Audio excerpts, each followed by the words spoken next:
గెలిచిన సర్పంచులు ఉప సర్పంచులు మీరు ఒక్క విషయం దయచేసి యాద పెట్టుకోండి. ఈ గవర్నమెంట్లో మీరు పనిచేసేది 2-2.5 ఏళ్ళే. మళ్ళీ అటెన్క వచ్చే గవర్నమెంట్లో మన గవర్నమెంట్లో మళ్ళా 2-2.5 ఏళ్ళు మీరే ఉంటారు. కాబట్టి దబ్బన వీళ్ళు ఏమైనా కొద్దిగా కష్టపెట్టినా కొద్దిగా ఇబ్బంది పెట్టినా 1 సంవత్సరం ఓర్చుకోవాలి అంతే. అటెన్క ఏముండదు వీళ్ళది, అటెన్క ఏముండదు. మీకు వచ్చే పైసలు ఎట్లాగొస్తాయి? గ్రామ పంచాయతీకి రావాల్సిన డబ్బులు కేంద్ర ప్రభుత్వం నుంచి రాష్ట్ర ప్రభుత్వం నుంచి మీ హక్కుగా రావాల్సిన పైసలు, ఫైనాన్స్ కమిషన్ ద్వారా రావాల్సిన పైసలు ఎవడు ఆపలేడు. ఆది శ్రీనివాస్ ఆపలేడు, రేవంత్ రెడ్డి ఆపలేడు, నరేంద్ర మోడీ కూడా ఆపలేడు. ఎందుకంటే అది రాజ్యాంగం. అంబేద్కర్ రాసిన రాజ్యాంగం ఆధారంగా మీకు రావాల్సిన పైసలు బరాబర్ వస్తాయి. ఏమన్నా అయ్యా కూడా ఆపలేడు అది. కానీ ఏమన్నా గిట్లనే ఆడనో ఈడనో బెదిరించే ప్రయత్నం చేస్తారు.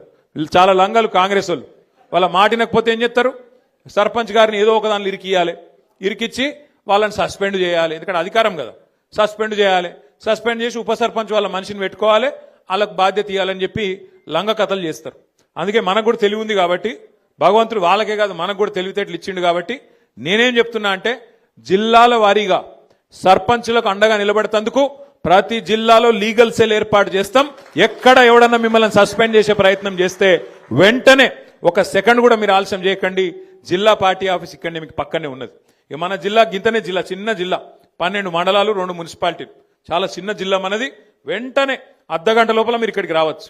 లక్ష్మీనరసింహారావు గారిని, రవిశంకర్ గారిని, రసమై బాలకృష్ణ గారిని, మా తోట ఆగయ్య గారిని నేను కోరుతా ఉన్నా.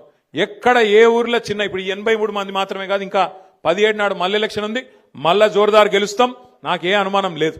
ఎక్కడ చిన్న సమస్య వచ్చినా సర్పంచ్ గాని ఉప సర్పంచ్ గాని వెంటనే ఇక్కడ లీగల్ సెల్ యాక్టివేట్ చేయాలి, వెంటనే కోర్టుకు పోవాలి, మన హక్కుల కోసం మనం కొట్లాడాలి. ఈ విషయంలో రాజీ పడొద్దని చెప్పి నేను కోరుతున్నా.